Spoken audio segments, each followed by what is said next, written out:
आप देख रहे हैं पब्लिक टाइम्स। मैं हेमा। चलिए जानते हैं देवरिया की खास खबर। अयोध्या में पुलिस की हिरासत में एलएलबी छात्र भास्कर पांडे की मौत के मामले में रुद्रपुर पुलिस की कार्यप्रणाली सवालों के घेरे में है। उसके पिता रामेश्वर पांडे ने कहा है कि उनको न बेटे की गिरफ्तारी की सूचना दी गई और न ही एफआईआर के बारे में पुलिस ने मुझे बताया था। उन्होंने पुलिस पर बेटे की हत्या का आरोप लगाया है। उन्होंने यूपी के सीएम योगी आदित्यनाथ से पूरे मामले की जांच कराकर आरोपियों को सजा दिलाने की मांग की है। रामपुर कारखाना में समूह के नाम पर 25 लाख रुपए हड़पने के मामले में पुलिस ने कार्रवाई की है। 1 महीने की हिला हवाली के बाद पुलिस ने आरोपियों के खिलाफ केस दर्ज किया है। इसके बाद से आरोपी फरार हो गए। गौतम चक मठिया निवासी मंटू यादव ने समूह के नाम पर गांव की महिलाओं से 25 लाख रुपए हड़प लिए। गांव निवासी विमला देवी थाने पर तहरीर में आरोप लगाया था कि जब वह अन्य महिलाओं के साथ रुपए मांगने मंटू के घर पहुंची तो परिजन जाति सूचक गालियां देते हुए मारपीट पर उतारू हो गए। 1 महीने की छानबीन के बाद पुलिस ने विमला की तहरीर पर मंटू यादव, सीमा देवी, किरण देवी, उमेश यादव और बुच्ची देवी के खिलाफ जालसाजी और SC/ST एक्ट के तहत केस दर्ज किया है। थाना अध्यक्ष नंदा प्रसाद ने कहा है कि पीड़िता की तहरीर पर केस दर्ज हुआ है। बरियारपुर नगर पंचायत के वार्ड नंबर 12 दुबे टोला में देर शाम शंभू यादव और विजय नारायण यादव के परिवार के बच्चों में कहासुनी के बाद मारपीट हो गई। इसमें दोनों बच्चों से 8 लोग घायल हो गए। सभी का इलाज महर्षि देवरा बाबा मेडिकल कॉलेज में कराया गया। दोनों पक्षों से एक दूसरे पर घर में घुसकर मारपीट करने व अपशब्द बोलने का आरोप लगाते हुए थाने में तहरीर दी गई है। पुलिस ने शंभू यादव की तहरीर पर विकास यादव, अविनाश यादव, रामू यादव, श्यामू यादव, अशोक यादव व विजय नारायण यादव पर केस दर्ज किया है। तो वहीं दूसरे पक्ष से विजय नारायण यादव की तहरीर पर मार्कंडे यादव, छोटू यादव, दीपक यादव, शंभू यादव, राम आधार यादव, छोटे लाल, प्रभात यादव व रोहित यादव पर केस दर्ज किया गया है। भागलपुर के मैल थाना क्षेत्र के एक गांव की 4 बच्चों की मां पड़ोसी युवक के साथ फरार हो गई है। महिला के पति ने थाने में आवेदन देकर न्याय की गुहार लगाई है। महिला के पति ने आरोप लगाया है कि 19 जुलाई को घर से पैसा लेकर पत्नी छोटे बेटे के साथ दवा कराने अस्पताल गई थी। शाम तक वापस नहीं लौटी। काफी खोजबीन के बाद भी जब कहीं पता नहीं चल सका तो उन्होंने बताया कि पड़ोस का एक युवक जो मेरा भतीजा लगता है, मेरे साथ ही दिल्ली में रहकर काम करता था। दिल्ली में हम पूरे परिवार के साथ रहते थे। हमेशा उसका घर पर आना जाना लगा रहता था और मेरी पत्नी को वह बहकाता रहता था। इसी वजह से 1 माह पहले हम परिवार सहित गांव चले गए तो उसके कुछ दिन बाद युवक भी गांव चला आया। उसी दिन से युवक और मेरी पत्नी व बेटा लापता हैं। उसके परिजनों को जानकारी है। जब मैं युवक के दरवाजे पर पूछने गया तो हमको गाली गलौज देकर मारने के लिए दौड़ा लिए।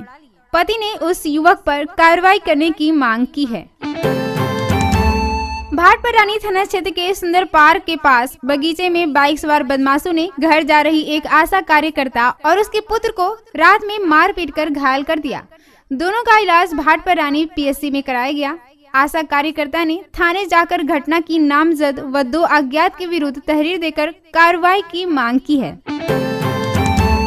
बनकटा थाना क्षेत्र के रामपुर बुजुर्ग चेक पोस्ट पर सुबह पशु से भरी पिकअप चालक ने ड्यूटी पर तैनात सिपाही पर गाड़ी चढ़ाने का प्रयास किया। इसमें सिपाही बाल बाल बच गया। चालक गाड़ी को लेकर बिहार की तरफ भाग गया। गनीमत यह रही कि समय रहते सिपाही ने कूदकर जान बचा ली। तस्करों द्वारा सिपाही पर गाड़ी चढ़ाने के प्रयास की चर्चा बाजार के अलावा अगल बगल के गाँव में भी खूब हो रही है। कुछ लोगों का कहना है कि तस्करों द्वारा पुलिस के साथ यह व्यवहार है तो आम जनता की सुरक्षा कैसे संभव है। खुकुंदू थाना क्षेत्र के एक गांव में 3 साल पहले एक युवक ने घर पर भोजन बनाने के बहाने गांव की एक किशोरी को घर बुलाकर हवस का शिकार बनाया। जब पीड़िता ने घर पहुंचकर घटना की जानकारी मां को दी तो पुलिस ने केस दर्ज कर आरोपी को गिरफ्तार कर जेल भेज दिया। आरोप है कि जेल के बाहर आने के बाद युवक फिर छात्रा को अंजाम भुगतने की धमकी दे रहा है। आपको बता दें कि जब छात्रा बाजार गई तो आरोपी रास्ते में उसे रोककर जोर जबरदस्ती करने लगा। घटना की पुनरावृत्ति न हो इसके लिए डरे सहमे माता पिता ने थाने पहुंचकर पुलिस से गुहार लगाई है।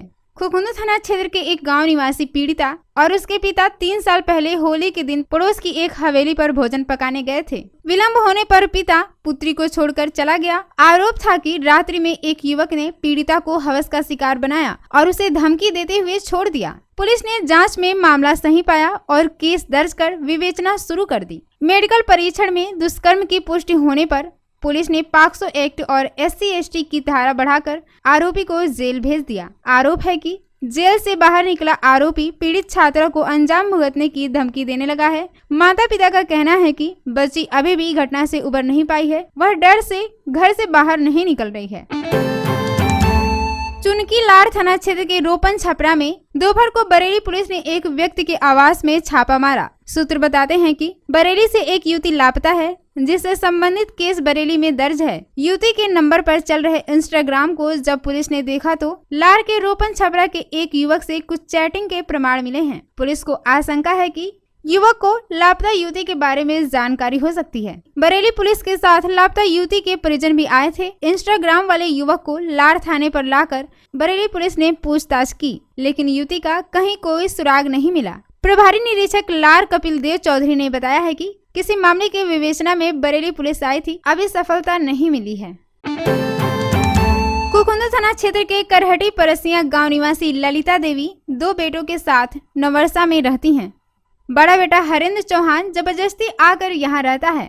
ललिता देवी का कहना है कि जो हमारी सेवा करेगा और देखभाल करेगा उसको ही जमीन में हिस्सा बखरा दूंगी। हालांकि सुबह बेटा जबरन दरवाजे पर नींव की खुदाई करने लगा। जब मां ने रोका तो मां का गला दबाकर जान लेने की कोशिश की।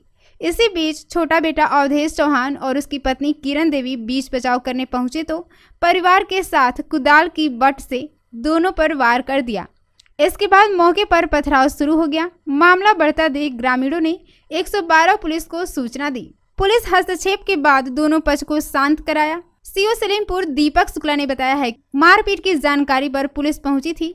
जांच कर दोषियों के खिलाफ केस दर्ज किया गया है।